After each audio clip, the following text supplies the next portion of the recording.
yumva n'ijwi ry'Imana ariko ntaryumvire. Marayika yashoboraga kuba yavuganye nabo bakavuga bati reka ni umwami wabitubwiye, reka tugende, reka nubura ubwenge nzakureka. Nabonye ibintu byaricanze, basigaye bavuga ngo nubura ubwenge nzakureka, kandi bakabivuga barimo bajya mu nzira mbi.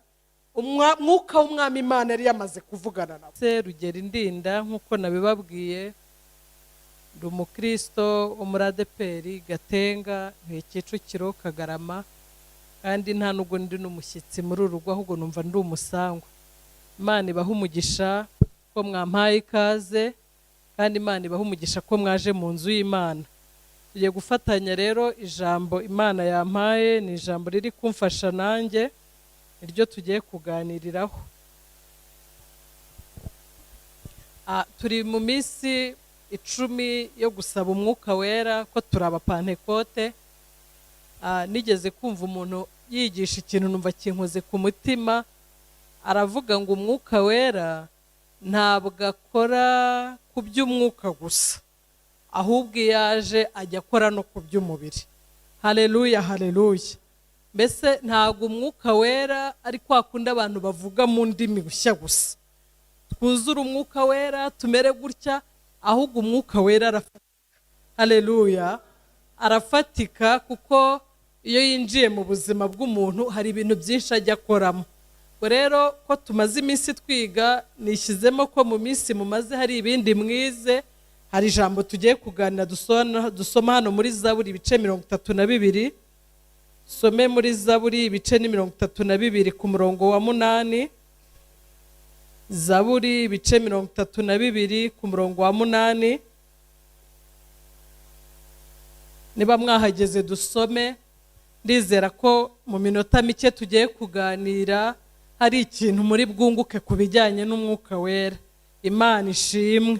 Zaburi ibice 32 ku murongo wa 8 aranditse ngo, nzakwigisha nkwereke inzira unyura, nzakugira inama, ijisho ryanjye rizakugumaho. Imana ishimwe. Nzakwigisha nkwereke inzira unyura, nzakugira inama, ijisho ryanjye rizakugumaho. Imana ishimwe. Aya magambo niyo tugiye kuganira. Nasanze mu mirimo myinshi umwuka wera ajya akora mu buzima bw'umuntu, bino bintu byose abikora neza. Haleluya. Nzakwigisha. Haleluya, haleluya. Avuga ngo nzakwigisha. Mu bintu umwuka wera ajya akora iyo ahageze, nuko yigisha umuntu. Imana ishimwe. Nasomye ahantu hano mu byakozwe n'intumwa ibice 4 ku murongo wa 13, baravuga ngo babonye ubushizi bw'amanga bwa Petero na Yohana, kandi bamenye ko ari abaswa batigishijwe, baratangara, maze bibuka ko babanaga na Yesu. Imana ishimwe. Haleluya, haleluya. Mu mirimo umwuka wera ajya akora ni ukwigisha umuntu. Ngo barabarebye, ngo batangazwa nuko babona bafite ubushizi bw'amanga, bumvise amagambo baturukamo, bibutse ko batagiye mu mashuri ngo bige za masters, doctora n'ibindi. Baratangara, ariko ngo bari barigishijwe n'Imana. Imana ishimwe. Haleluya, haleluya. Nzakwigisha. Uyu munsi turi buze gukuramo ibyifuzo, ubwira Imana ngo namenye ko umwuka wera ari umwigisha, hari ibintu nkeneye kwiga. Haleluya, haleluya. Ayi ndirimbo imaze iminsi ifasha y'umuririmbyi uvuga ngo nyigisha, ngo kubara iminsi yanjye, ngo kantume ngo umutima w'ubwenge, ngo ubwo uzaza kurya munsi ngo mwami ngo uzanyibuke. Ariko akavuga ngo nasanze hari ikintu nkeneye kunyigisha. Haleluya, haleluya. Aravuga ngo unyigishe kubara iminsi yanjye, uburyo butuma ntunga umutima w'ubwenge. Uwo nguwo nicyo yari akeneye. Aravuga ati nabyitegereje sanga njagaraye, ntabwo nzi kumenya ko iminsi ari migufi, hari ibintu mbona ntaramenya, ariko kuvuga ngo nzakwigisha, ndashaka ko iki kintu kinyigisha. Imana ishimwe. Nigeze kugera ahantu sanga umuntu ngo amaze iminsi 2 yiyirije ari kubwira Imana ngo nyigisha kuvuga, ngo kuko iteka iyo mvuze mvuga nabi. Afata des jours de prière, nta kintu arya nta cyanywa, abwira Imana ngo nisanzemo ubukene, ndashaka kunyigisha kuvuga.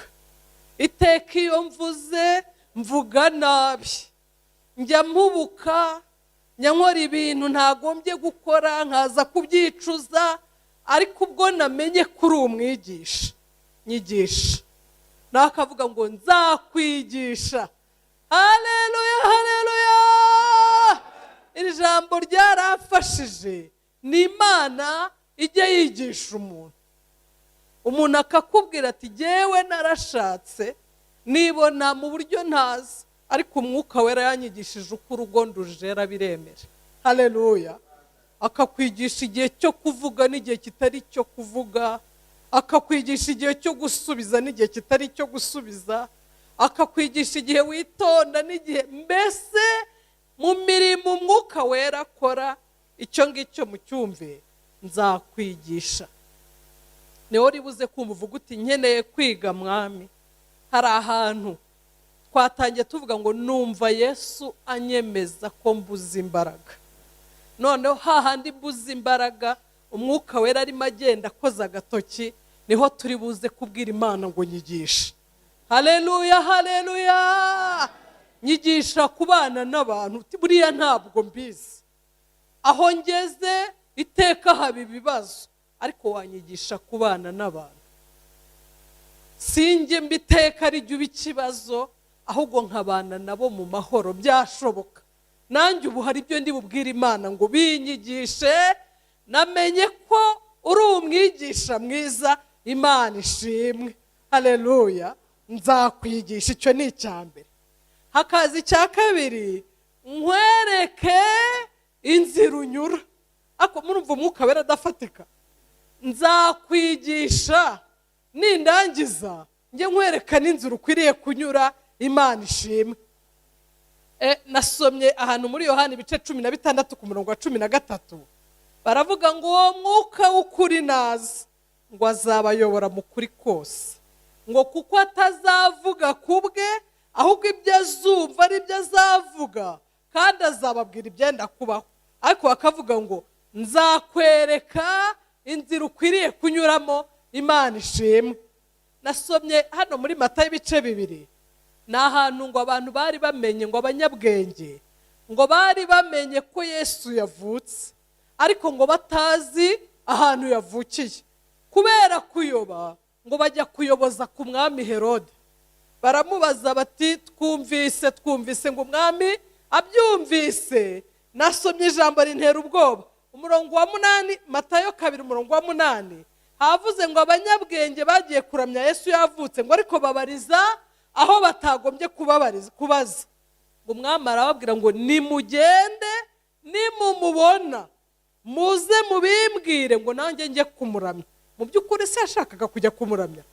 Ntabwo yashakaga kumuramya. Maze ku murongo wa 12, n'umurongo nkunda, ngo baburizwa n'Imana mu nzozi gusubira kwa Herode, banyura iyindi nzira basubira iwabo. Nzakwereka inzira unyura. Haleluya. Nzakwereka inzira unyura. Umwami yababwiye ati muze guce hano, ariko mu mirimo Umwuka Wera ajya akora, nzakwereka n'inzira ukwiriye kunyura. Ngo marayika ababuriza mu nzozi, arababwira ngo iyi nzira ntabwo ari nyabagendwa. Haleluya, haleluya.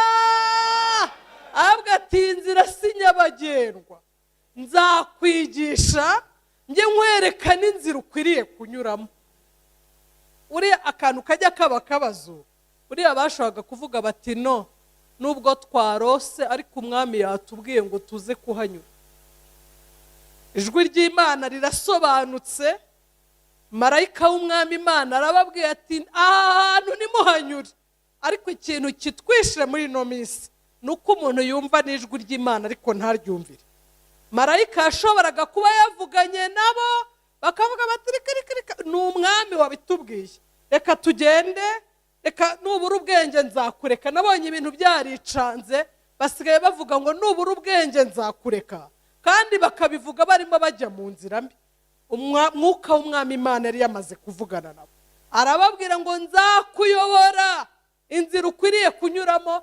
Nabo yari yabayoboye, hanyuma ngo barumvira bo kabyara, ngo banyura iyindi nzira. Ubwo umwami Herode yarategereje ntiyababona, kubera yuko bumviye ijwi ry'Umwami Imana, rya marayika w'Umwami Imana wavuganye nabo. Imana yacu ishimwe. Haleluya, haleluya. Situvuze nzakwigisha na nzakuyobora, hazamo ikindi kivuga ngo nzakugira inama. Haleluya. Nzakugira inama. Abana b'abantu bashobora kukugira inama itariyo.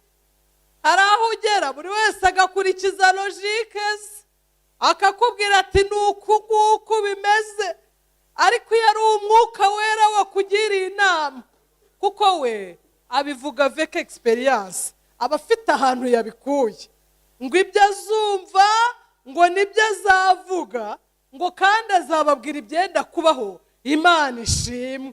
Nzakugira inama. Uzi ukuntu buriya ngo abantu benshi barindera ngo nababuza ababagira inama, nyine ngo umuntu ngo akabyimba n'ikintu kikamubyimbana, akajya avuga ati ayiwe nimpamagara Lisa azamvuga, nimpamagara yaranyumvira ubusa. Buriya ngo impamvu abantu benshi basigaye bagira trouble cyangwa bakagira indwara zo mu mutwe, ni ukubura ababumva babagira inama.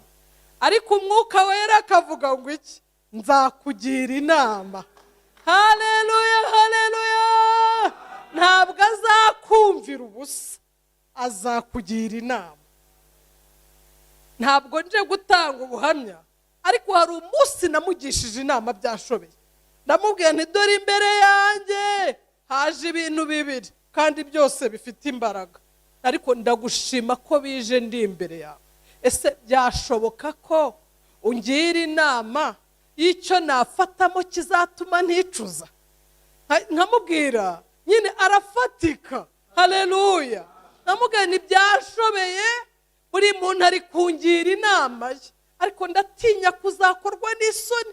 Ako ndavuga ni ngira inama y'icyo nahitamo muri ibi bibiri kizatuma ndakorwa n'isoni.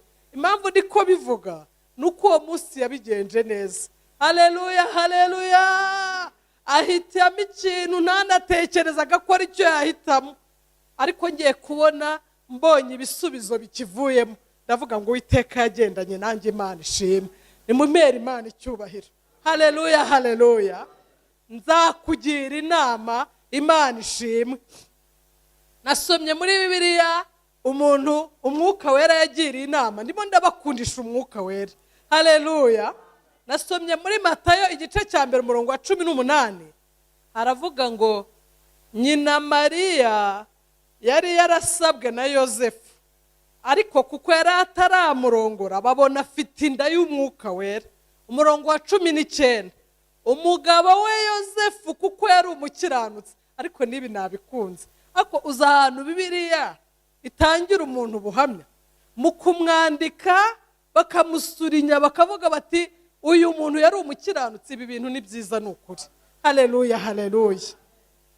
Ngo umugabo we Yosefu kuko yari umukiranutsi, ngo kandi adashaka kumukoza isoni ku mugaragaro, yigira inama yo kumubenga rwihishwa.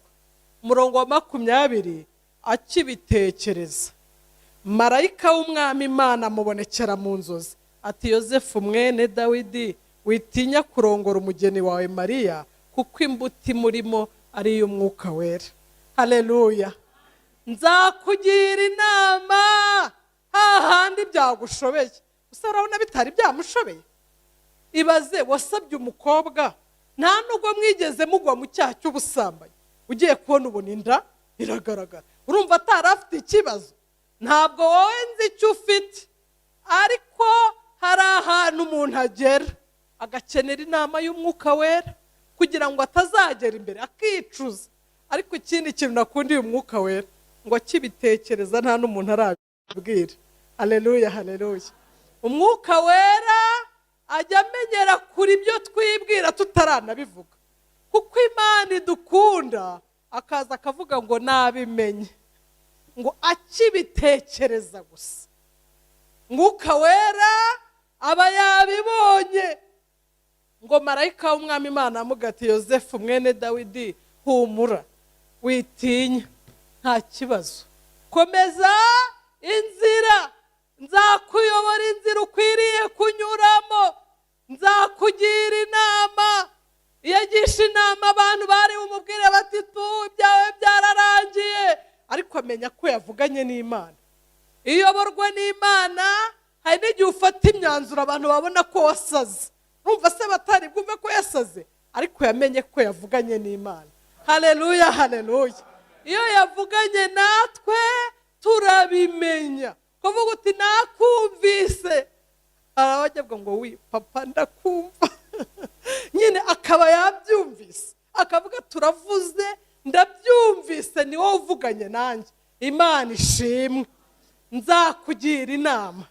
Uyu munsi turi buze kubimenya, wamenye ko ari umujyanama mwiza, nta nubwo ukeneye kubaza abantu. Mwuka wera w'Imana ndagukeneye, ngwino ungire inama, nashobewe, kandi inama azakugira ni inama izatuma uticuza. Imana ishimwe, haleluya, haleluya. Avuga ikindi ngo ijisho ryanjye rizakugumaho. Akuzi iryo jambo ukuntu rikaze, buriya ntabwo tujya dufata Bibiliya ngo tuyigire iyacu, ariko ubundi umunyabwenge ajya kurura Bibiliya akavuga ati nabyumvise uvuganye nanjye, ku ijisho ryawe rizangumaho. Ako sinzi ababyeyi bo hari igihe nyine wibwira ko washyize ijisho ku mwana, mu kanya gato agaponyoka pakikubita hasi, ariko umwuka we yaravuze ngo ijisho ryanjye rizakugumaho. Nyine ni gutya. Hari umuribyi ujya uvuga ngo ntabwo yaryama twashira, ngo habe no gusinzira, ntabwo yasinzira, ntabwo byakunda, ngo ijisho ryanjye rizakugumaho. Nzajya nkwigisha, nzakuyobora, nzakugira inama, ijisho ryanjye ntabwo rizigera rikuvaho. Imana ishimwe, haleluya, haleluya.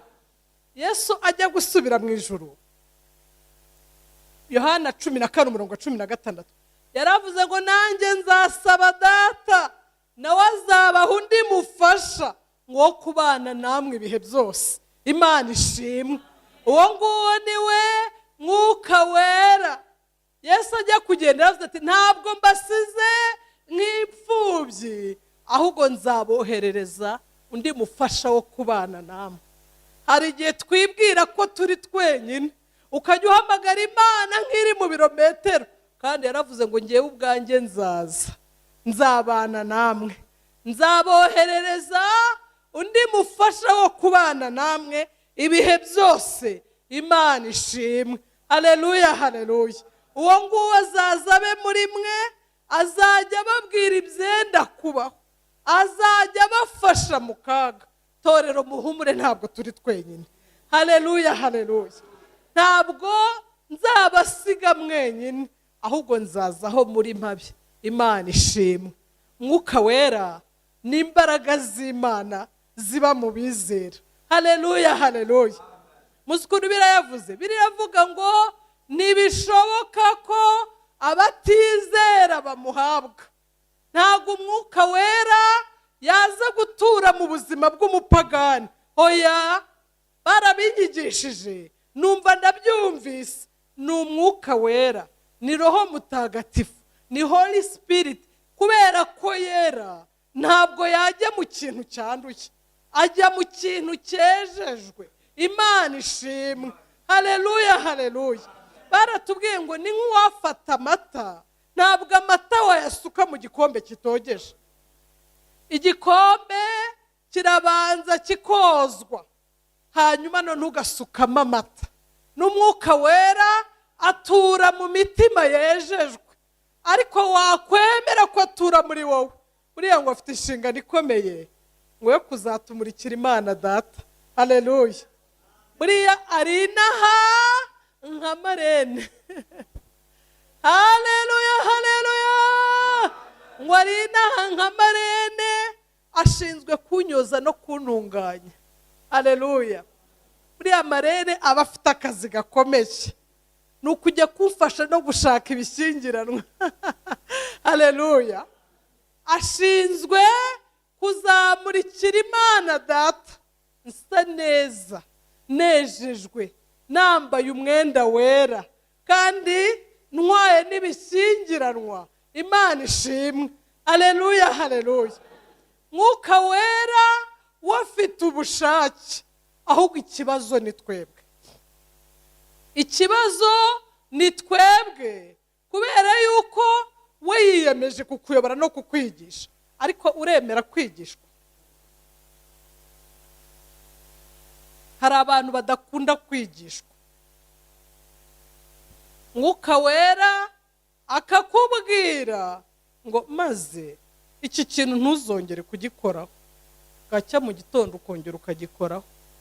Hari nabo nabonye batera n'amahane akavuga ati nushaka uvuge, namenye ko ari wavuze ariko sindi bukumvire, kubera ko binyuranije cyane n'ubushake bwanjye. Nigeze kumva umuntu abivuga rwose, aravuga ati nabimenye ko ari Imana yavuganye nanjye, ariko nishaka inyice isiga inyihambiye, ibi bintu irimo imbwira ntabwo mbyemera, kubera ko ataramenya umumaro wo kumvira umwuka wera. Birikavuga ngo abamwiringira ngo bakamwitondaho ngo nibo banyamahoro basa, ngo jya umwizera, ngo kandi jya umwizera, jya umwiringira, ngo ujye unyurwa na Yesu mu kubaho kwawe. Ariko bakavuga ngo abamwiringira ngo bakamwitondaho ngo nibo banyamahoro basa gusa. Imana ishimwe. Nuko arambwira ati Imana namenye ko ariyo, ariko isiga inyishe kuko nabyemera. Nanjye ndavuga nti namaze kumenya neza ko ari Imana, navuga ngo ndagiye n'impfu zanyihambire. Kuyoborwa n'umwuka wera bitanga amahoro. Haleluya, haleluya. Ngo abamwiringira bakamwitondaho ngo nibo banyamahoro gusa. Imana ishimwe. Nzakwigisha. Haleluya. Nzakugira inama, nzakuyobora inzira ukwiriye kunyuramo, kandi ijisho ryanjye ntabwo rizakuvaho, rizakugumaho.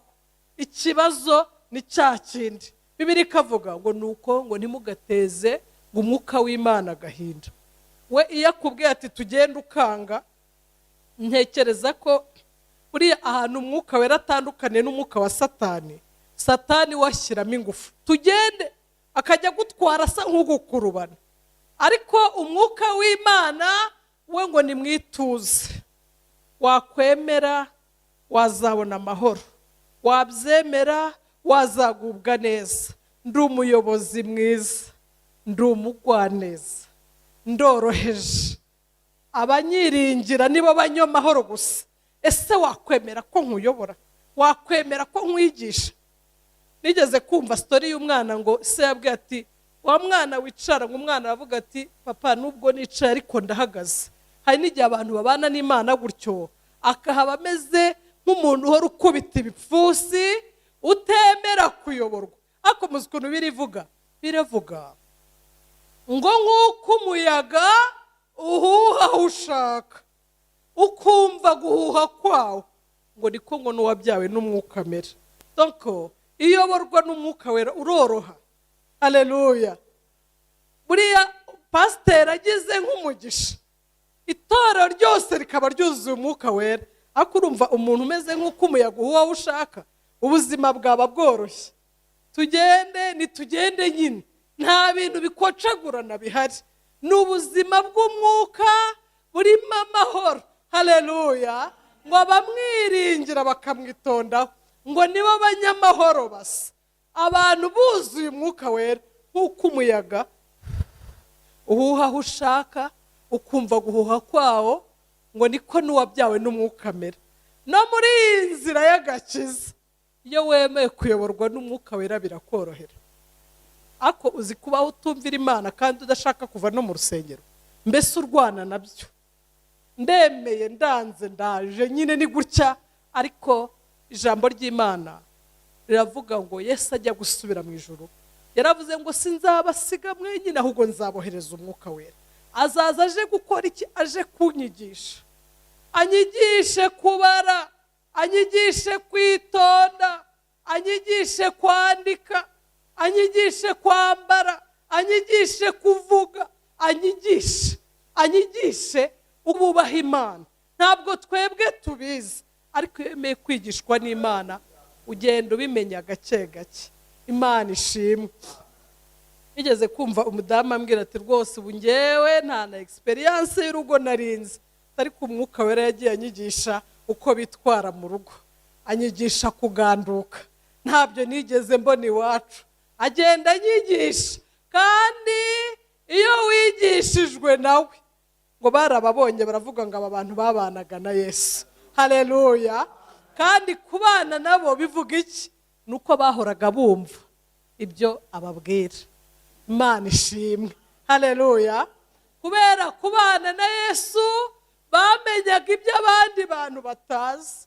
Ngo Danieli ngo ari i Babuloni, donc ba Meshaki na ba Saduraka ngo baririye, ngo hari igihe ibintu byabaga byayoberanye, abakonikoni bayobewe, ariko bakavuga ngo hari umuntu tuzi wigishijwe n'Imana, uri mu mwuka w'Imana, ati mugende mumuzane.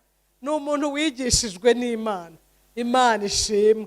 Uziko wigishijwe n'Imana, hari n'igihe no mu muryango bashobora kujya baza kugushakaho inama, atari uko ari wowe mfura, atari uko ari wowe ufite amafaranga menshi, ariko kuko umuntu wigishijwe n'Imana sukwe, bakajya babona hari icyo wavuga, ahubwo akaba ari nawe uzajya ugira ijambo rya nyuma, kubera yuko wigishijwe n'Imana. Imana ishimwe. Nzakwigisha nkwereke inzira ukwiriye kunyuramo. Imana ishimwe. Ujye kurambagiza, Imana ikubwire ngo buhagaze gato, uwawe ntabwo araza. Muri bari abantu bose uri mureba ati bubihoreye gatoya, kubera yuko umwuka wera yiyemeje kuzakuyobora. Haleluya, haleluya. Akakubwira ati buhagaze, nuko babona hariya umwe bari batatu, buri uwawe ntawe urimo. Mwuka wera aravuga, mwuka wera abana natwe, mwuka wera aratuyobora akavuga. Imana ishimwe. Hari abantu bagiye bavugana n'Imana, kandi Imana ibyo yavuze ikanabisohoza. Imana ishimwe. Nzajya nkwigisha. Imwe bajya kona bakabona wacecetse, byagenze gute? Nyine umwuka wera yakubwira ati ceceka, uyu munsi ntacyo kuvuga gihari. Wajya kujya mu nama akakubwira ati nukuri inama y'uyu munsi ntuyijyemo, ariko murumva tudakeneye kuyoborwa n'umwuka wera. Akakubwira ati uyu munsi uramenye ntugire aho ujya. Ntabwo ari uko kugenda byari ikibazo, ariko umwuka wera akabaza ibyo ari byo, akabaza ibiri imbere, ngo azababwira n'ibyenda kubaho. Impamvu atuyobora inzira nziza nuko wazaho atujyana dushatse twamugira icyizere. Imana ishimwe. Azaho atujyana. Wenda ikibazo, hari igihe abantu bajya bibaza ngo umwuka wera ngo avuga gute. Basta hari abantu batarumva ngo ijwi ry'Imana. Ubu no muri rusengero umuntu ushobora kubwira ati yewe sinzi nuko Imana ivuga. Ubundi ibyo muvuga ngo irabayobora, irabigisha, ibibabwirira hehe? Imana igira uburyo bwinshi bwo gukora. Haleluya, haleluya. Nigeze kumva umupasiteri umwe avuga ngo ubu koko ngo umwana wanjye ngo akeneye kujya mu baturanyi kubabaza ibyo nshaka kuvugana nawe. Tubana n'Imana ivuga. Imana ishimwe. Aha ngaha twumvise ngo baburizwa na marayika w'Imana mu nzozi. Imana hari igihe igusura mu nzozi pe, ikaza ikakwereka ibintu nubwo ntajya ndota cyane, ariko Imana yashatse kubinyuza mu nzozi. Inzozi ziba inzozi pe, sinzibagirwe nkabyuka inzozi zabaye inzozi, kandi umwuka wera akazisobanura. Ubwo bushobora kuba uburyo bumwe Imana ikoramo. Imana ishobora kunyura mu ijambo ryayo.